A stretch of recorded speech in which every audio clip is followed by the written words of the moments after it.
Então, o tema de hoje que eu vou falar é Jesus em casa de Zaqueu. Ao abrirmos o Evangelho, em seu capítulo 16, Servir a Deus e a Mamon, no item 4, nos deparamos com essa lição: Jesus em casa de Zaqueu. E tendo Jesus entrado em Jericó, atravessava a cidade. Havia ali um homem chamado Zaqueu. Era chefe dos cobradores de impostos e era um homem rico. Este procurava ver quem era Jesus, mas não podia, por causa da multidão, porque ele era de pequena estatura. Então, correndo adiante, subiu a um sicômoro, que é uma figueira. Subiu nessa figueira para ver melhor Jesus, ter a possibilidade do alto de poder enxergar a Jesus, já que ele havia de passar por ali. Quando Jesus chegou àquele lugar, olhou para cima e disse: Zaqueu, desce depressa. Hoje me convém pousar em tua casa. Apressando-se, Zaqueu desceu e o recebeu com alegria. Todos os que viram isto murmuravam, dizendo que entrara para ser hóspede de um homem pecador. Mas Zaqueu levantou-se e disse ao Senhor: Senhor, eu dou aos pobres metade dos meus bens, e se em alguma coisa defraudei alguém, o restituo quadruplicado, que era a lei de Moisés da época, que você tirava de alguém, você tinha que devolver quadruplicado. Disse-lhe Jesus: Hoje veio a salvação a esta casa, porque também este é filho de Abraão, pois o Filho do Homem veio buscar e salvar o que havia se perdido. Em princípio, pode nos parecer apenas mais uma das leituras do Evangelho, sem grandes consequências para nós. Mas a verdade é que nessa aparente simples leitura encontraremos profundas lições para a nossa vivência diária. Um dos primeiros problemas que podemos encontrar para o entendimento das lições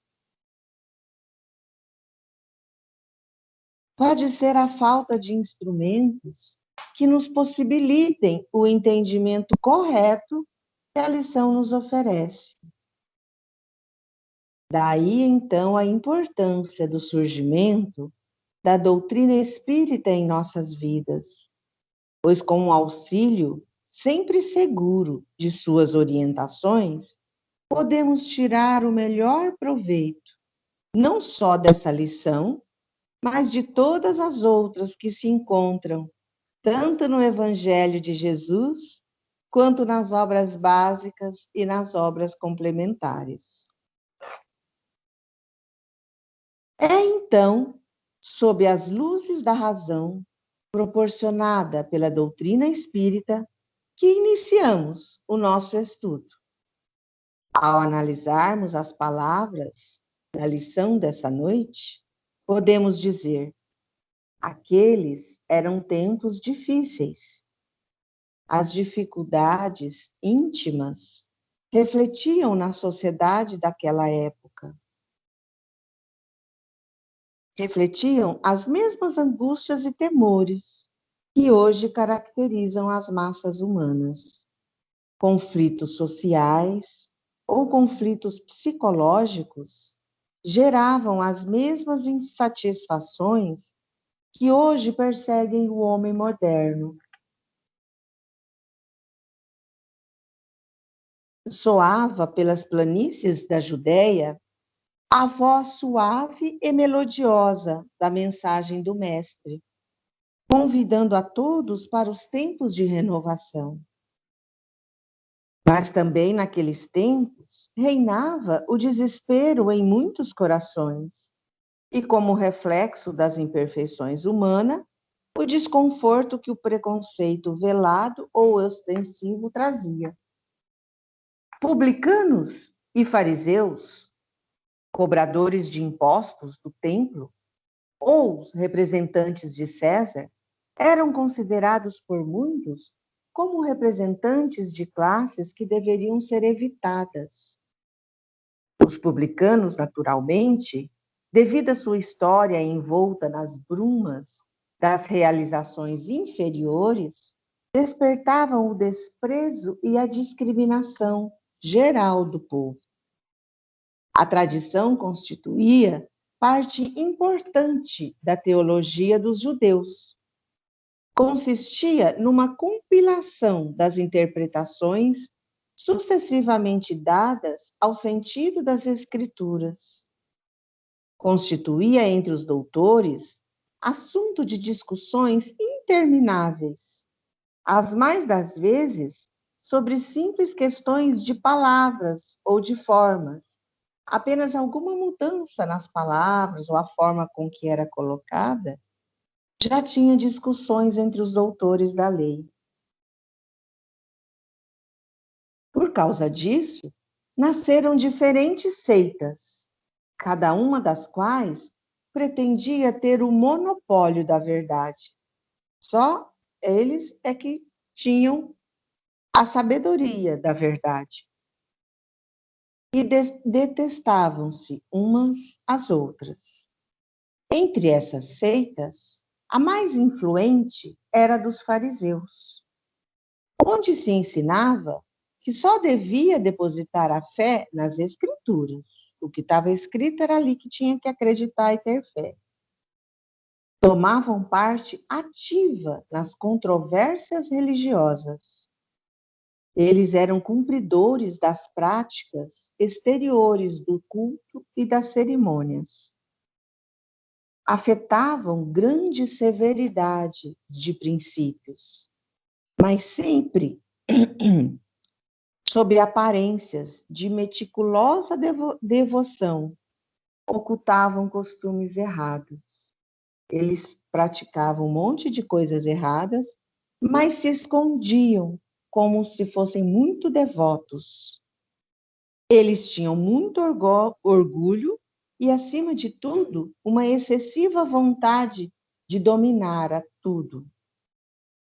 Tinham a religião mais como um meio de chegarem aos seus fins, do que como um objeto de fé sincera. Da virtude, nada possuíam além de aparências e de ostentação. Jesus, que prezava, sobretudo, a simplicidade e as qualidades da alma, preferia o espírito que vivifica a letra, que mata, sabia da hipocrisia deles. Essa é a razão por que se ligaram aos príncipes dos sacerdotes para amotinar contra ele o povo e eliminá-lo, porque Jesus sabia da hipocrisia deles, então Jesus era inimigo deles. Os publicanos eram coletores de impostos, mal vistos pelo povo, porque muitas vezes, para eles cobrar esses impostos, eles cometiam muitas maldades. Esse título de coletores de impostos era um nome de empregados do governo romano, aquelas pessoas que cobravam os impostos do povo. Como trabalhavam para os romanos, muitas vezes as cobranças eram extorsivas e usavam da violência para receber esses impostos. Eles eram geralmente odiados e considerados traidores. Zaqueu era o chefe desses coletores de impostos, ou seja, ele comandava a extorsão, a exploração popular. Ele era o líder da corrupção. Era um homem rico, mas sabia que sua riqueza não vinha das mãos de Deus. Sabia que ela era advinda do roubo e da opressão ao povo. A história de Zaqueu não era diferente da história e dos dramas de muitos homens. Proveniente de um passado comprometido, tanto com a lei divina quanto com a legislação humana, o publicano da história evangélica encontrava-se numa encruzilhada da vida. Enriquecera-se ilicitamente com o comércio de coisas erradas, que realizava desde a mocidade. Intimamente, ele desejava mudar, mas era preciso que algo ou alguma força externa pudesse impulsioná-lo rumo à renovação tão necessária. Naquela tarde, tudo contribuiria para que o publicano encontrasse o caminho da renovação. Uma multidão acompanhava um certo homem que se dizia Rabi. Era um homem diferente. Não apenas falava a respeito de um certo reino, mas vivia-o em sua vida, exemplificando nas experiências aquilo que era o objeto de suas pregações. Ele não só pregava, mas ele vivia, ele exemplificava a sua vida com o amor. De longe, Zaqueu, o publicano, resolveu observar mais detidamente. E um outro ensinamento podemos tirar desse momento, nos perguntando: como podemos interpretar a excessiva curiosidade de Zaqueu para ver Jesus? Sabendo da natureza dos ensinamentos de Jesus, baseado na justiça e na caridade, Zaqueu afligia-se por reconhecer o mau uso que fazia da sua vida e da sua riqueza. E desejoso de dar a ambos, da sua vida e da sua riqueza, um novo sentido, buscava encontrar o Mestre. Por isso ele correu e subiu nessa figueira, porque ele era bem baixinho, para ver se ele conseguia ver esse Mestre. A consciência dele o acusava de mau uso da riqueza. E ele buscava esse Jesus para ver se ele modificava alguma coisa. O problema de Zaqueu não era ser rico. O problema dele era o mau uso que ele fazia da sua riqueza. Porque o problema não é sermos ricos por acaso. O problema é o que fazemos desta riqueza. O quanto damos de oportunidade aos nossos irmãos que precisam mais que nós. A riqueza tem que ser a nós um impulso para ajudarmos ao próximo, àqueles que precisam de nós, e não o contrário. A riqueza servir para nos enriquecer cada vez mais, mesmo que seja de forma errada, mesmo que seja cometendo maldades com as pessoas e fazendo um mau uso dessa riqueza. Isto não. A riqueza é uma das provas mais difíceis, porque favorece os desenvolvimentos das paixões e bloqueia o sentimento da fraternidade, entravando o progresso das criaturas. É difícil a pessoa rica, muito rica, que pensa em ajudar o próximo. Ela esquece da fraternidade e ela acaba colocando as paixões em primeiro lugar. O primeiro fato que nos chama a atenção aqui é a determinação de Zaqueu em aproximar de Jesus. O forte desejo de conhecê-lo, esquecendo-se de que era importante. Ele era um homem importante. Ele era o chefe dos cobradores de impostos. Ele era um homem rico, contornando de alguma maneira o fato dele ser pequeno. Ele deu um jeito de subir nessa figueira para estar frente a frente ao mestre. Depois, a reação da multidão não foi favorável a isso, porque eles não consideravam adequado que Jesus se hospedasse na casa de um homem corrupto, de um saqueador, de um homem que roubava o povo, que em nome dos impostos que ele tinha que levar para o seu chefe, ele roubava o povo, muitas vezes de forma violenta.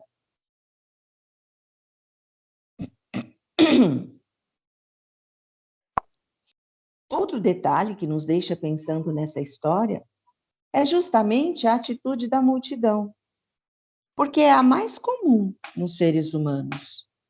A multidão julgou, provavelmente por razões tidas como justas, porém julgou, porque as pessoas que presenciaram o fato criticaram a decisão de Jesus. Por quê? De hospedar-se em casa de Zaqueu. Porque Zaqueu, sendo um publicano, era considerado pelos judeus como uma pessoa de má vida, indigno, portanto, de receber a visita do mestre. E é isso que nós fazemos. Nós julgamos. Assim como essa multidão julgou a Jesus. Só que eles esqueceram que Jesus sempre buscou a companhia dos errados para auxiliá-los no caminho da própria salvação.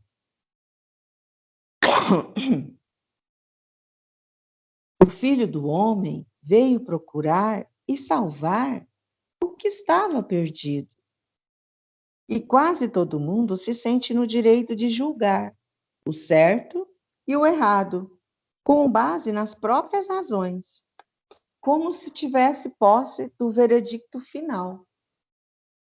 Porém, por mais que nossas razões tenham peso, geralmente não são as únicas a serem levadas em conta, pois só Deus conhece todas as razões de todas as pessoas. Quando nos consideramos sempre certos, quando acreditamos que só fazemos o que é bom, isto pode parecer elevação moral, mas no fundo não passa de arrogância. Nos achamos melhores do que os outros. Se estou então sempre certo, quer dizer que o resto do mundo está errado, na maior parte do tempo. Quer dizer então que eu sou melhor, porque erro menos ou nunca erro. Não há aí nenhuma virtude verdadeira, nenhuma humildade, porque nenhum de nós que estamos aqui, nesse planeta de provas e expiações, é perfeito, faz tudo certo. Ninguém. Na verdade, cada pessoa faz o que acredita ser o melhor numa determinada circunstância. E cada circunstância é única, de modo que ninguém pode avaliar o erro ou o acerto do outro. Se analisarmos bem, veremos que certo e errado só existem, de fato, para quem está de fora. Para quem olha de dentro, existem experiências, e o que conta são as razões. Portanto, ninguém de fora pode emitir um julgamento justo, se não entendeu e viveu as razões. Somos totalmente inabilitados para proferir sentenças do tipo: Fulano não merece respeito. Se der mal, será bem feito. Está pagando pelo que fez. Quem somos nós para julgar?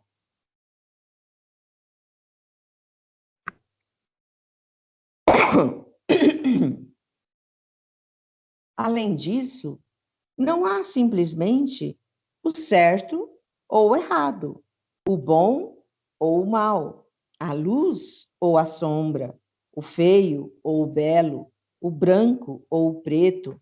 Cada coisa é boa e má, certa e errada, feia e bela, dependendo de como se olha, dependendo do ângulo que você está vendo a situação.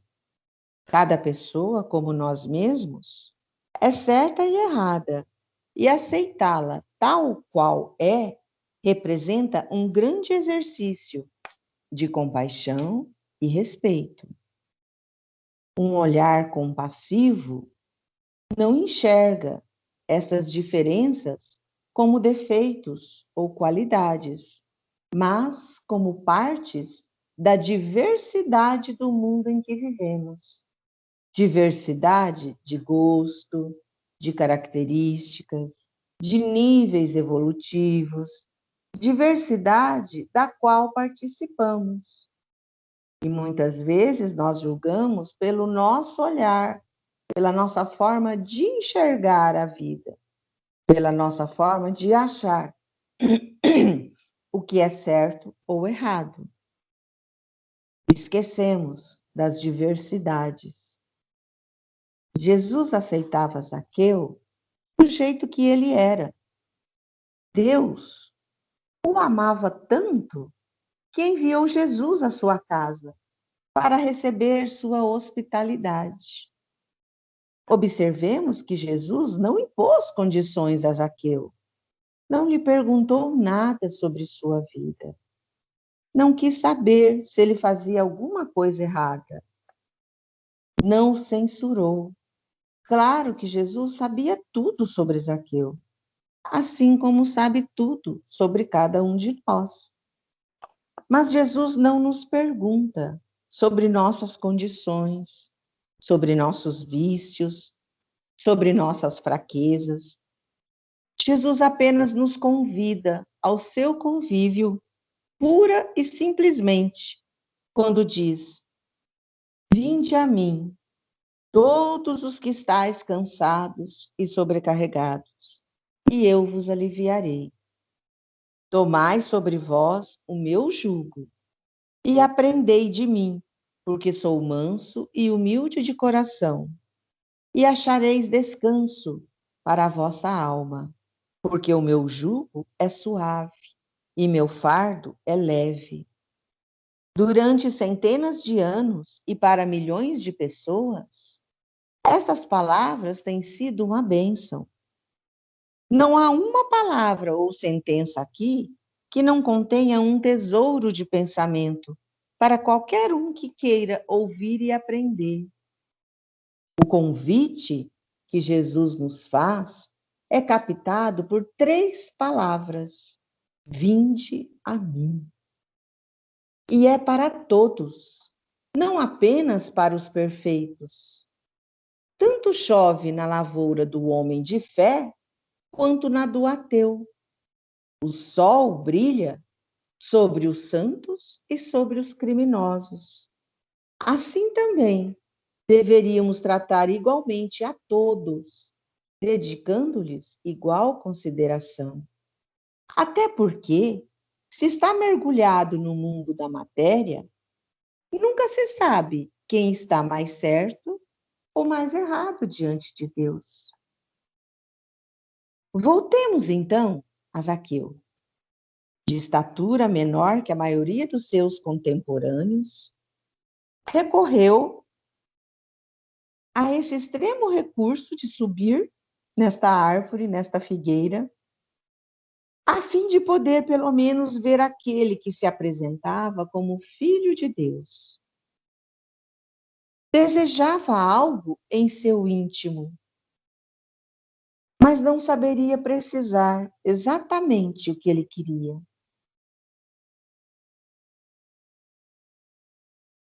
O rabi andava no meio da multidão de almas desgarradas. Seus caminhos não passavam pelos mesmos caminhos dos reis e soberanos terrestres. Ele preferia as estradas da vida, onde mais se faziam necessárias as suas palavras e os seus exemplos de compaixão, sabedoria e amor. Era no meio dos sofredores, das prostitutas, dos ladrões, que Jesus caminhava. Assim é que usualmente se encontrava acompanhado desse tipo de pessoas e daquela gente considerada de má vida, dos leprosos da alma aos sedentos de justiça, dos injustiçados e oprimidos aos infelizes da terra, além de certos personagens conhecidos como antigos perseguidores do povo. Essas eram as companhias do peregrino nazareno. Não são os sãos que precisam de médico, são os doentes. O mestre deteve-se ante aquela figueira, cujos galhos sustentavam Zaqueu, o publicano.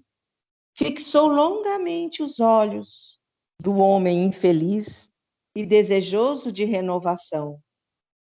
Olhos nos olhos, o médico das almas penetrou profundamente naquela alma desgarrada do rebanho e então pronunciou as palavras: Zaqueu, hoje convém que eu esteja contigo em tua casa. Ante a oferta do mestre, Zaqueu não poderia titubear. Para todo homem, em algum momento, chega a hora da transformação. Surge na ampulheta do tempo a hora exata do encontro com a vida. Assim, para Zaqueu, também resplandecia o raiar de um novo dia. A estrela polar do Evangelho, Jesus, brilhava intensamente em sua vida, no céu do seu destino. Os seguidores do Nazareno observavam a atitude do mestre com espanto. E também eles a recriminaram, pois não compreendiam que ele, o médico divino, viera exatamente para aqueles que mais necessitavam. De médico só precisa quem se encontra enfermo. Aquele que se sente sadio não necessita lançar mão dos recursos, sejam da medicina terrestre como da espiritual. Mas quem poderá saber o que vai no coração humano?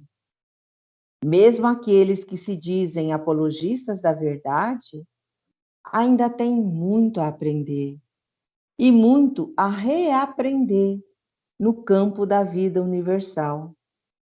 Jesus deixou-se conduzir pelo amor. As dificuldades humanas levam os indivíduos a desenvolver a incompreensão, a intolerância e as demais características contrárias à virtude, as quais imperam nos corações ainda distantes do bem e do amor.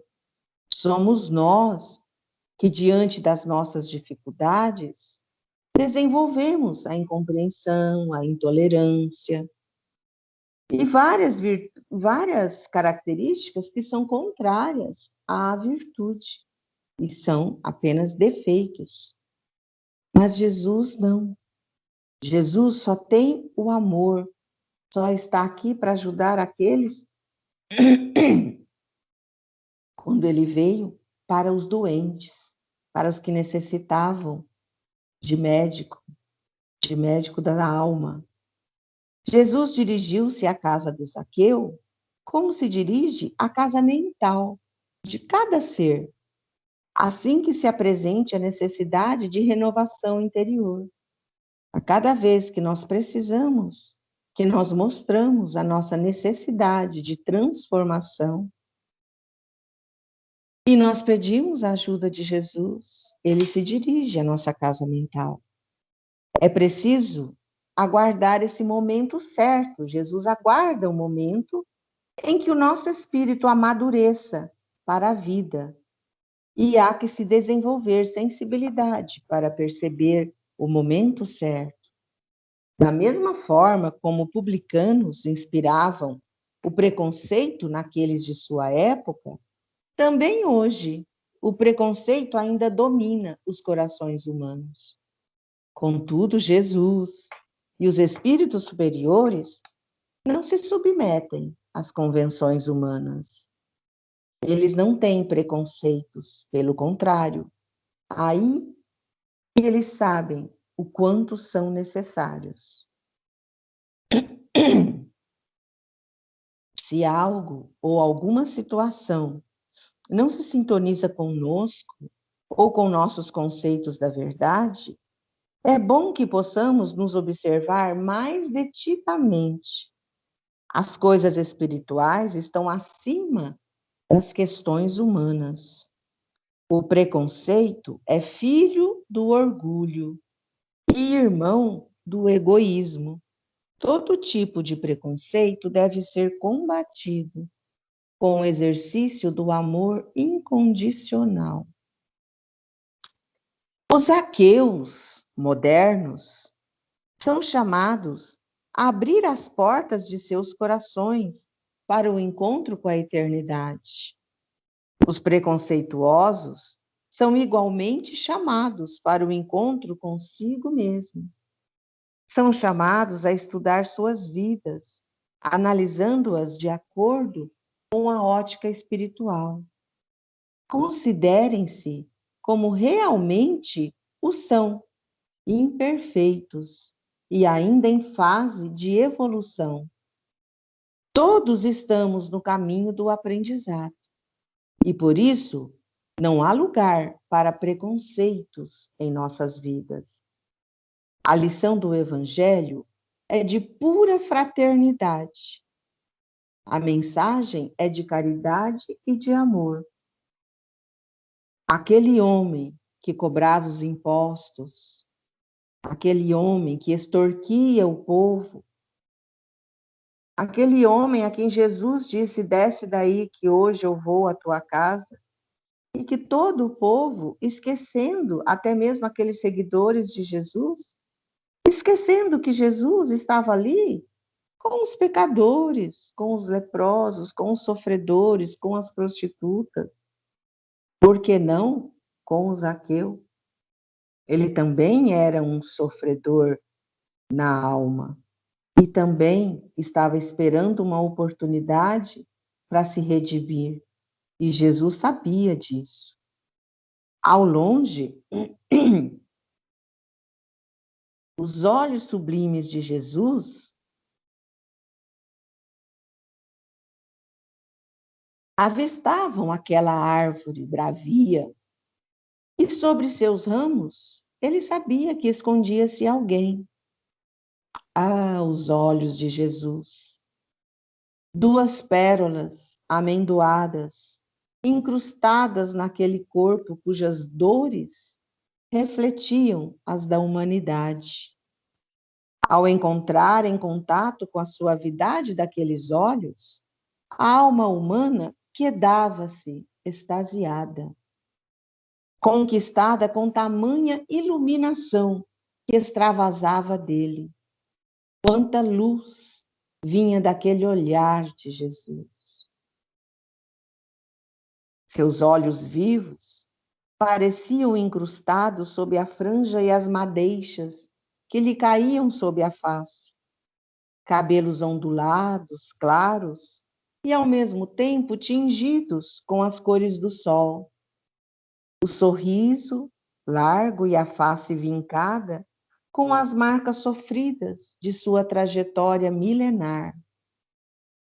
Para atingir os objetivos, a mensagem do Evangelho fundamenta-se em dois grandes aspectos: a autoridade moral e a autoridade espiritual. A autoridade moral de Jesus refere-se aos exemplos dos seus ensinamentos através dos seus atos.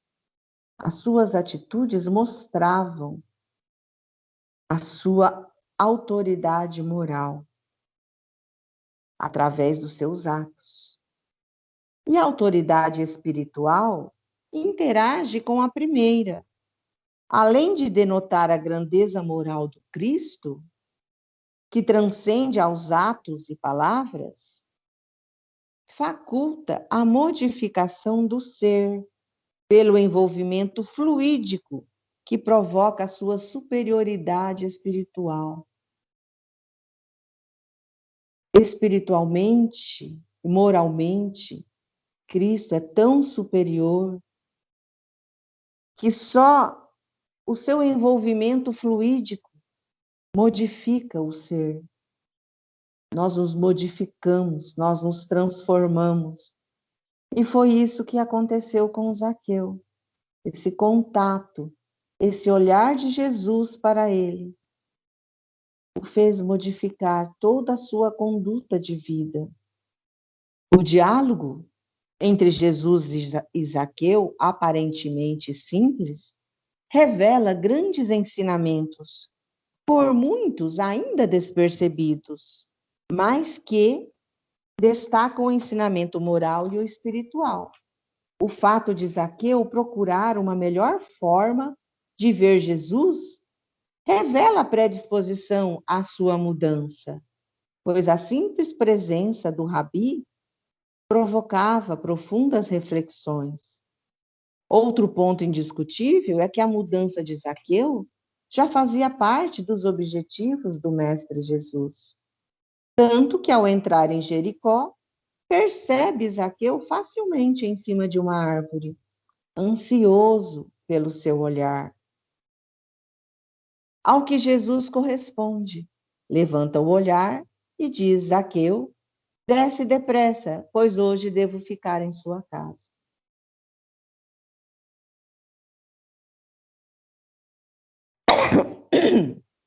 E ele a entende como se Jesus propusesse: desce depressa, Zaqueu, pois hoje devo ficar em teu coração para sempre.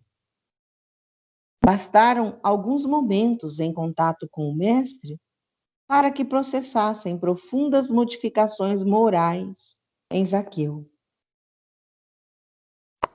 A autoridade espiritual de Jesus se faz presente ao afirmar: a salvação entrou nesta casa porque ele também é filho de Abraão. Com efeito, o Filho do Homem veio procurar e salvar aquele que estava perdido.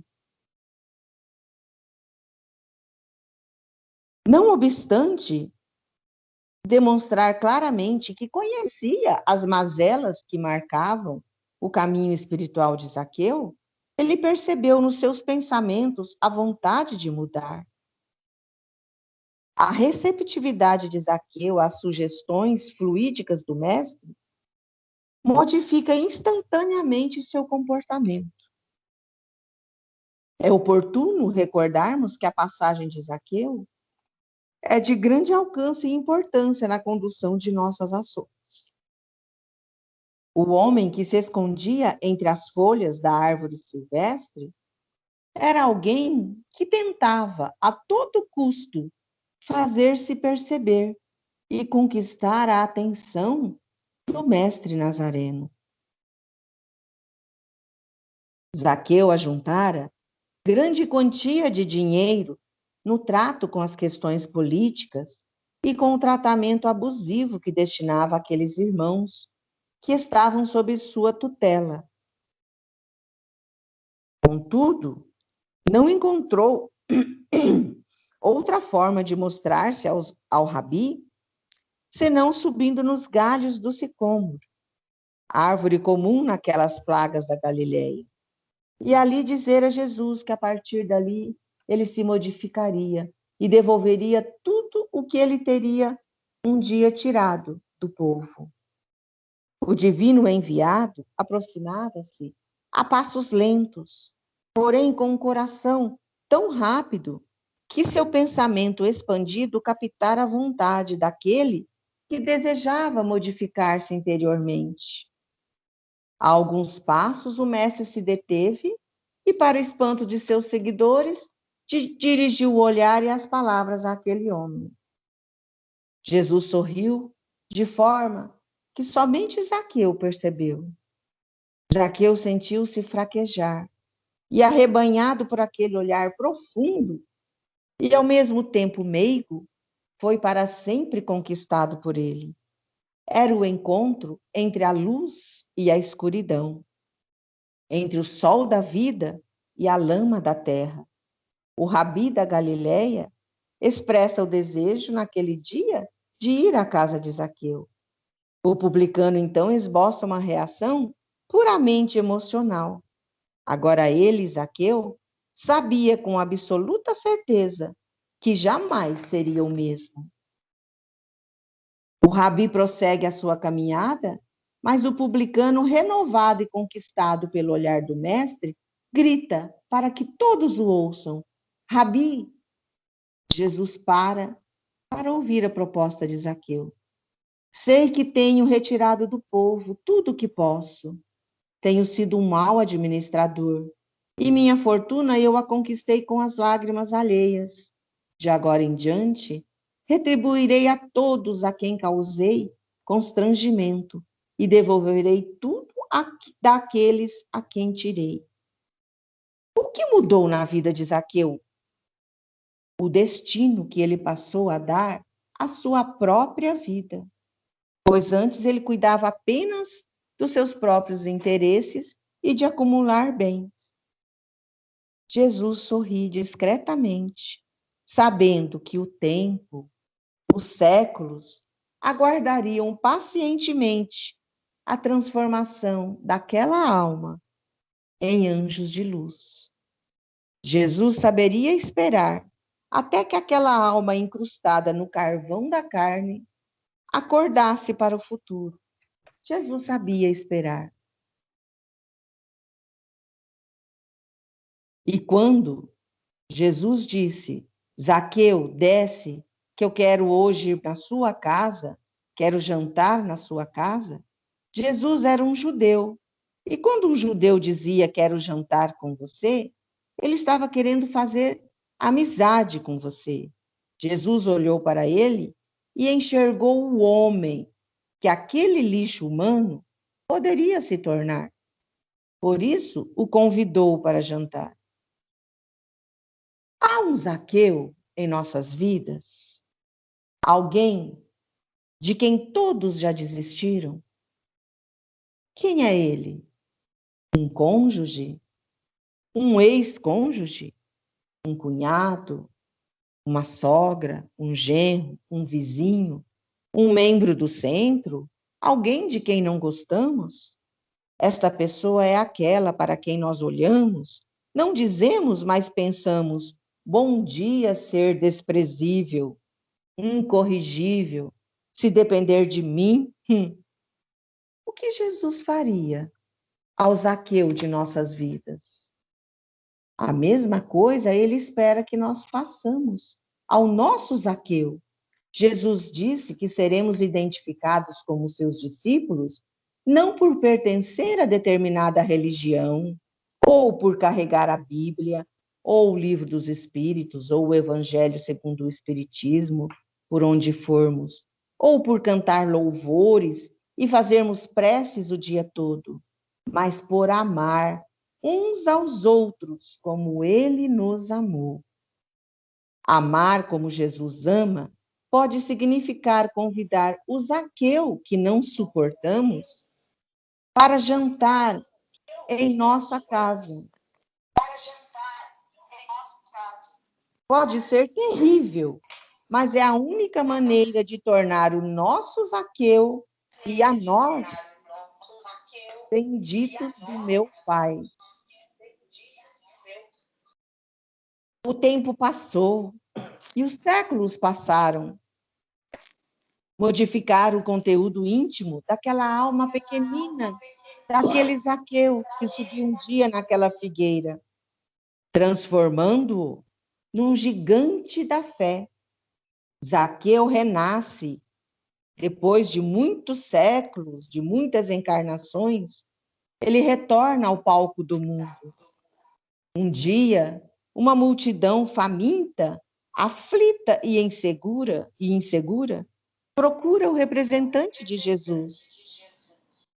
Após um dia estafante de trabalho, aquele homem já não encontrava forças para continuar atendendo aos convidados de Jesus. 19 séculos haviam se passado. E agora ele renasceu, refletindo nos próprios olhos o olhar do Rabi. Olhos doces, pequeninos e da cor de mel. Ele recebe uma mulher aflita. Zaqueu, renovado sob nova roupagem física, pergunta à mulher o que a angustia. E ela responde: Ah, meu Senhor, Não tenho sequer 1 centavo para comprar o pão para os meus filhos. Como então poderei comprar o remédio que o Senhor está me prescrevendo para o menino que desfalece em meus braços? Os olhos experientes relembram o sofrimento dos séculos, e nas telas da memória ele relembra a promessa feita a Jesus, de que devolveria ao antigo dono tudo aquilo que dele extorquira e se doaria por completo àqueles a quem prejudicou um dia. Cansado já com o peso do sofrimento sobre seus ombros, toca as próprias mãos, ao perceber o único bem que lhe restava, o anel de médico. Retira-o do dedo e entrega à mulher, que antes de partir, beija-lhe a mão do ancião, reconhecendo naqueles olhos o reflexo do olhar de Jesus, agradece comovida. Obrigada, Dr. Bezerra de Menezes. Obrigada. Não agradeça, filha. E no seu íntimo, ele diz: estou apenas devolvendo aquilo que tirei. Jesus, sorrindo, permanece investindo na humanidade, sem pressa, sabendo que o carvão mais negro se transformará um dia no diamante luminífero a irradiar a luz do sol. Olha que coisa linda. Aquele Zaqueu, que 19 séculos depois volta à carne, como o Dr. Bezerra de Menezes, depois de tantos aprendizados nesse meio do caminho. Ele ajuda cada um que lhe batia a porta, que lhe pedia ajuda, que não tinha dinheiro para comprar um remédio, para se tratar. Ele tirava o que ele tinha, o que sobrasse, ele dava para ajudar aos pobres, a essas pessoas que precisavam dele. Jesus não tem pressa, ele espera a nossa transformação por séculos. Depende do nosso aprendizado, o quanto vamos demorar. Mas ele sabe que um dia seremos a luz, irradiando essa luz do sol. Nós seremos esses seres que agora caminhamos vagarosamente. Um passinho para frente, outro para trás, cai ali, levanta acolá, mas um dia nós seremos luz. Pois todos nós um dia seremos os seus filhos diletos, seu irmão menor, e seremos evoluídos. Aprenderemos a fazer para o próximo o que gostaríamos que fizessem a nós. Então, que sejamos como Zaqueu. O Jean vai colocar uma música aí, na voz da Elizabeth Lacerda, e sejamos como Zaqueu, procurando subir na árvore para ver Jesus e segui-lo.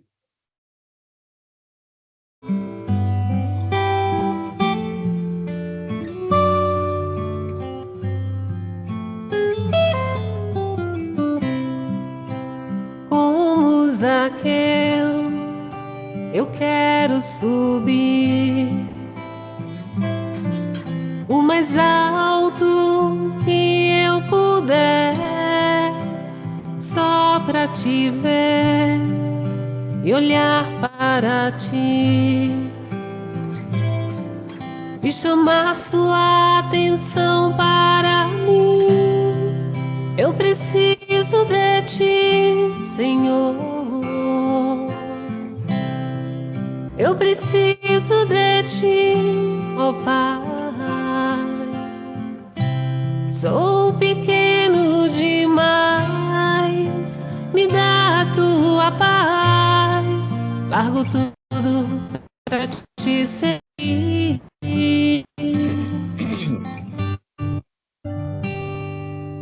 Entra na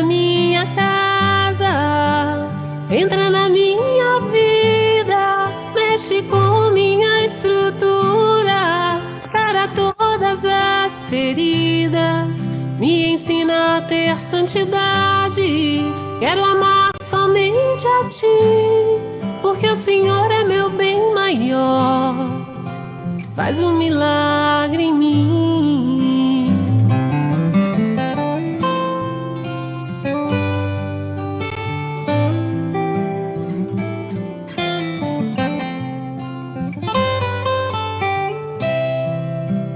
Como Zaqueu, eu quero subir o mais alto que eu puder, só pra te ver e olhar para ti e chamar sua atenção para mim. Eu preciso de ti, Senhor. Eu preciso de ti, ó Pai. Sou pequeno demais, me dá a tua paz. Largo tudo pra te seguir.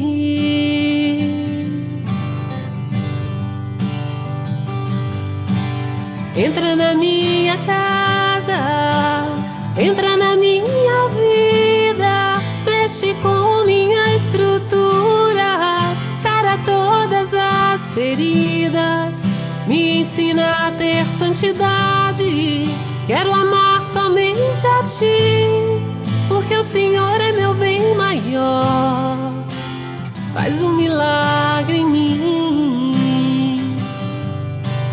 Entra na minha casa, entra na minha vida, mexe com minha estrutura, sara todas as feridas, me ensina a ter santidade.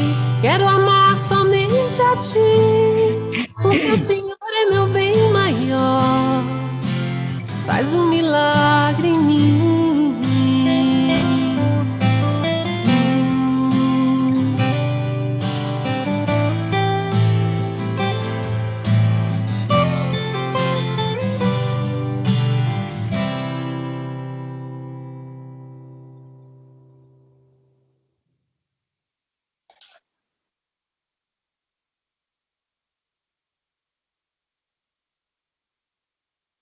Então era isso, gente. Era isso que eu queria dizer a todos. Deixemos Jesus entrar na nossa casa, na nossa vida e fazer um milagre em nós.